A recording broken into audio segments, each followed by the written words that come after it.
आप सबको नमस्कार हो। अब मैं आपको ग्रहों के बारे में बता रहा हूँ। ग्रह तो हमारे 9 होते हैं, लेकिन जो हमारे 7 ग्रह होते हैं उनके अपने घर होते हैं। चंद्रमा और सूर्य का एक एक घर होता है, बाकी 5 ग्रहों के दो दो घर होते हैं। राहु केतु का अपना घर कोई नहीं होता है। राहु केतु भी जिस घर में बैठे होते हैं उस ग्रह के स्वामी के अंतर्गत फल देते हैं। राहु केतु के दोनों को घरों को मिला के, जैसे अगर मेष में राहु बैठा है तो अगला भाव तुला राशि का हो आता हो, तो राहु केतु जो भी फल देगा अपनी दशा में तो वो शुक्र मंगल का फल देगा। ऐसे ही हमारा बुध है, जैसे हमारा रवि है, सूर्य है, वो मान सम्मान का देते हैं फल। मान ग्रह अच्छा है तो मान सम्मान या सम्मान न मिले। सूर्य चंद्रमा मन के कारक हैं, सूर्य पिता के कारक हैं। इनसे पिता के बारे में भी बताया जाता है। और माँ और चंद्रमा माता के बारे में बताते हैं, और चंद्रमा मन के बारे में भी बताते हैं। मंगल काम करता है साहस का, और बुध काम करता है बुद्धि का। बृहस्पति काम करता है आपका ज्ञान का और संपत्ति का। शुक्र के काम करता है, शुक्र का सबसे बड़ा काम होता है। कुंडली के अंदर जो शुक्र महाराज होते हैं उनका आप ये अंदाज लगा लीजिए कि शुक्र का कुंडली में 70% फल देते हैं। शुक्र का मतलब होता है हमारे जिंदगी में सांसारिक सुखों को देने वाले होते हैं, वो शुक्र महाराज ही होते हैं। हमारे हाथ में शुक्र महाराज ये होता है। शुक्र का ये ये शुक्र का पद होता है। ये जितना पद छोटा होगा या तगड़ा होगा उतना कम फल देगा। इस तरह से हम जन्म कुंडली में देखते हैं शुक्र के बारे में कि कुंडली में शुक्र की स्थिति क्या है। तो ये हम शुक्र की स्थिति हाथ हाथ में शुक्र पर्वत को देखेंगे, कुंडली में शुक्र को देखेंगे। और शनि महाराज जो हमारे हैं होते हैं, उनको बहुत से लोग शनि के नाम से डरते हैं। ऐसा नहीं है। जो हमारे शनि महाराज हैं कर्म के दाता हैं। शनि महाराज को भगवान ने एक जज की उपाधि दे रखी है। शनि महाराज ही हमारे कर्मों का हिसाब लेते हैं और वो ही फल देते हैं, इसमें वो कोताही नहीं करते। जिसका काम करना होता फैसला करना, जिसने अच्छे काम किए हैं उसको अच्छे फल देंगे, जिसने बुरा काम किया उसको बुरा फल देंगे। इनमें ग्रहों का कोई रोल नहीं है, कर्तव्य नहीं है। सब हमारे कर्तव्यों का ही खेल है। जो हमने कर्म किए वैसा ही फल हमको मिलेगा। तो जो बुध हमारे हैं कुंडली में वाणी के भी कारक होते हैं, यानी दूसरे भाव में वाणी के कारक बुध होते हैं और विद्या के होते हैं, और कानों के भी बुध ही ग्रह होता है। बुध ग्रह। और आपका जो पहला घर होता है वो कारवा सूर्य का है। मंगल ग्रह होता है, मैंने आपको बता दिया। मंगल का काम होता है अच्छा है तो साथ देगा, खराब है तो वो फल खराब देगा। मंगल केतु का काम करीब करीब एक सा होता है। मंगल जिसका खराब होता है या खराब घर में या अष्टम घर में बैठा हो, तो उसकी जो भी अंतिम जो उसको फल मिलता है वो किसी अस्त्र शस्त्र के द्वारा ही उस उसका पूर्ण होता है। मंगल का काम है जला के आदमी किसी में शस्त्र से उसकी मृत्यु हो या जलने से मृत्यु हो, ये काम है मंगल का। और चंद्रमा जिसका खराब हो अच्छा हो तो मन का कारक है, माता का कारक है। और चंद्रमा जिसका अष्टम भाव होता है तो उसकी जल में डूबने से मृत्यु होती है। यानी जिस कुंडली में अष्टम भाव में जो ग्रह का स्वामी होता है उसकी मृत्यु उसी तरह से होती है। मंगल है तो अस्त्र शस्त्र से जलने से, चंद्रमा हो तो जल में डूबने से, सूर्य हो तो वो भी जलने से, और बुध हो तो बुध तीनों तरह की बीमारी देता है, बीमारी से उसका अंत होगा। बृहस्पति हो तो वो भी बीमारी से होगा। शुक्र है तो ये भी बीमारी से होगा।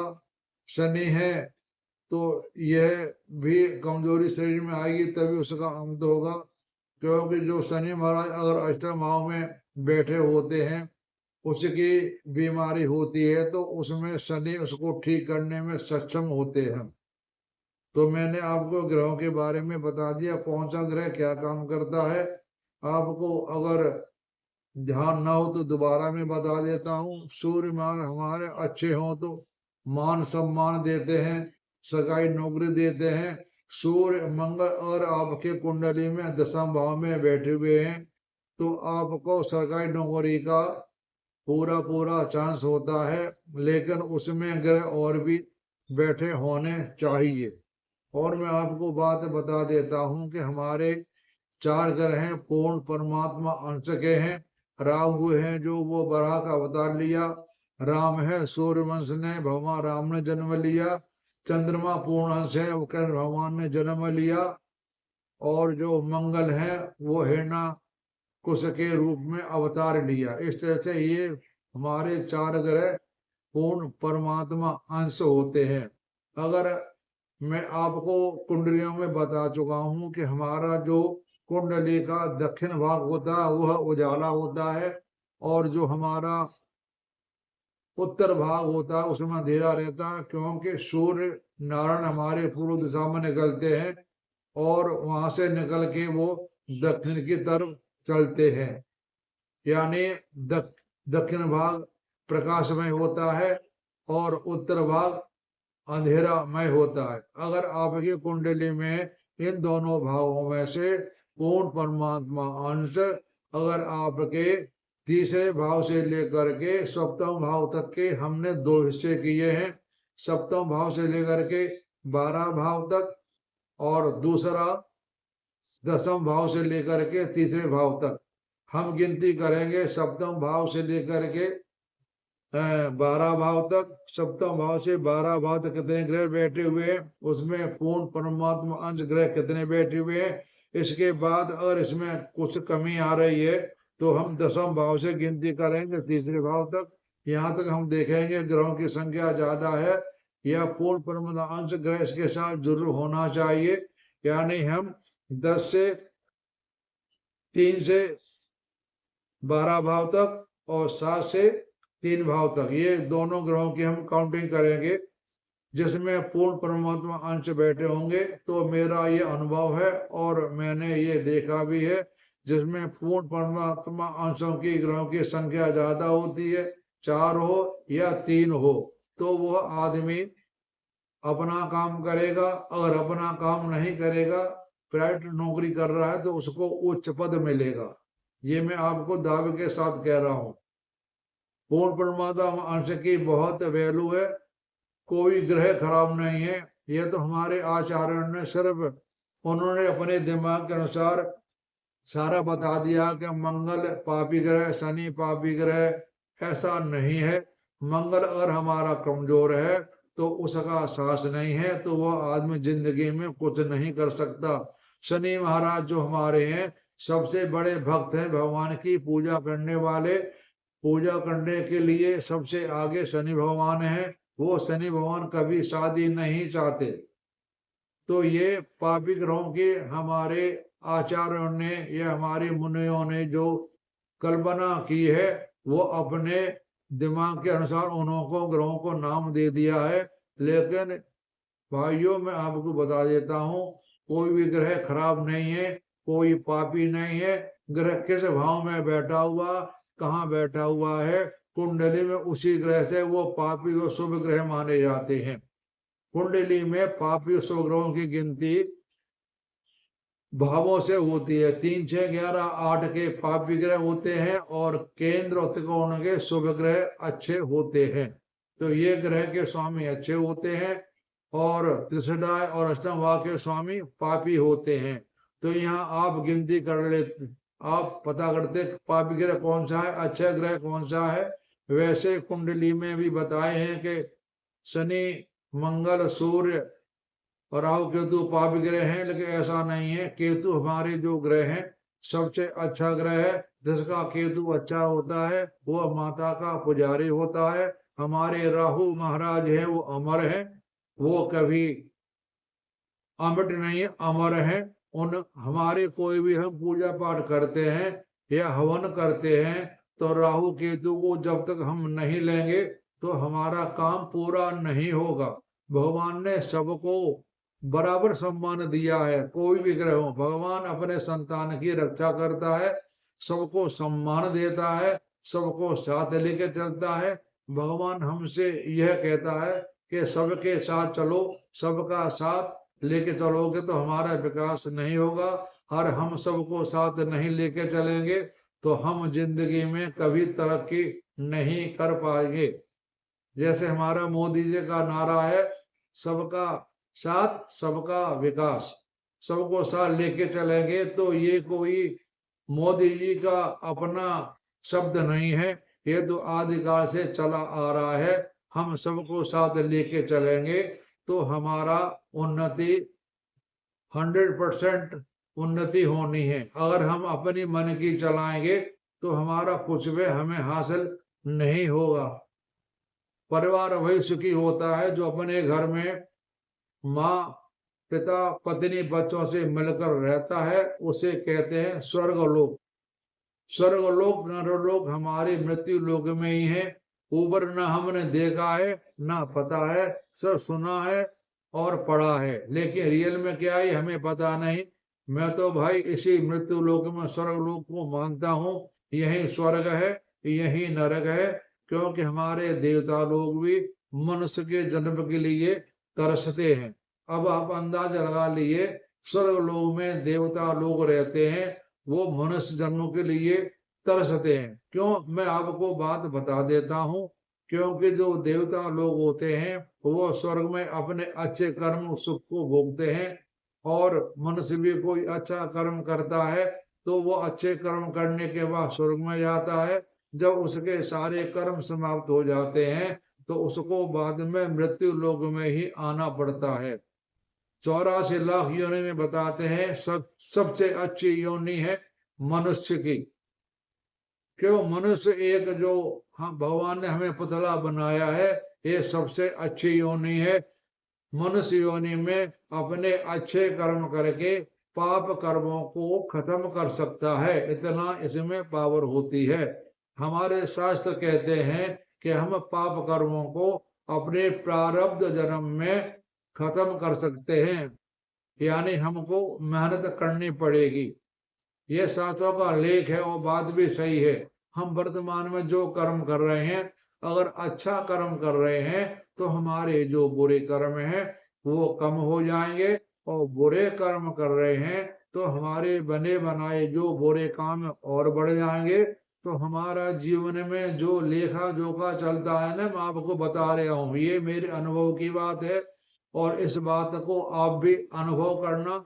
हम जो वर्तमान में कर्म कर रहे हैं उनका फल हमको इसी जन्म में मिल जाता है। यानी हमारे प्रारब्ध कर्म और वर्तमान कर्म जब दोनों इकट्ठे होते हैं तो उसमें घटा बढ़ी होती है। जो कर्म बच जाते हैं वही आदमी अपने कर्मों को लेकर के दूसरे शरीर में जाता है। ये काम भगवान का होता है। और आपको एक बात बता देता हूं कि आप मनुष्य योनि में, आपका मेरा सबसे अच्छा अनुरोध है, आपने भगवान ने हमको मनुष्य का जन्म दिया है इसलिए कि बेटा अब तुम समझ जाओ, अपने कर्म को संभाल लो और मोक्ष गति को प्राप्त हो जाओ। तो आपने मनुष्य का जन्म लिया है तो कुछ सोचो कि हमें क्या करना है। बच्चे पैदा किए, मकान बनाए, खाना खाया पिया और सो गए, ये तो एक जानवर भी करते हैं। लेकिन मनुष्य का क्या कर्तव्य है ये आप अपने आप दिमाग से सोचो, क्योंकि हमको भगवान ने बुद्धि दी है। बुद्धि से काम करो, बुद्धि जब काम करोगे तो आपके सारे काम ठीक होंगे। ये हमारा मनुष्य जन्म का अधिकार है। हम जब सुबह खड़े होते हैं तो हमको सबसे पहले पूजा यही करनी चाहिए, भगवान तूने हमको मनुष्य का जन्म दिया, आपका बहुत बहुत धन्यवाद प्रभु, आपने हमको मनुष्य का जन्म दिया है, हमें कोई रोग नहीं है।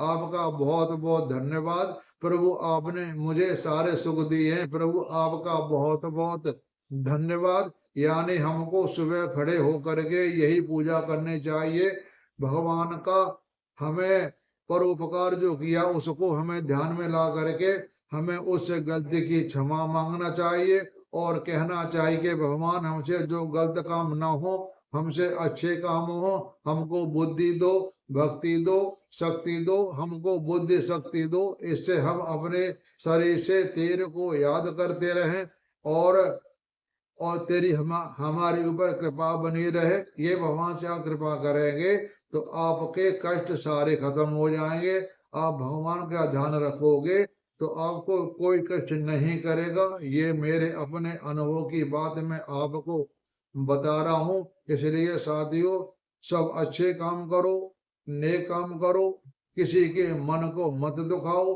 भगवान से ये कहो कि भगवान, हम जो काम कर रहे हैं सारे काम भगवान को समर्पण कर दो, यानी भगवान की शरणागत हो जाओ। ये भगवान ने गीता में कहा है कि जो भक्त मेरी शरणागत हो जाता है उसको कोई पाप पुण्य नहीं लगता और वह मोक्ष को प्राप्त हो जाता है।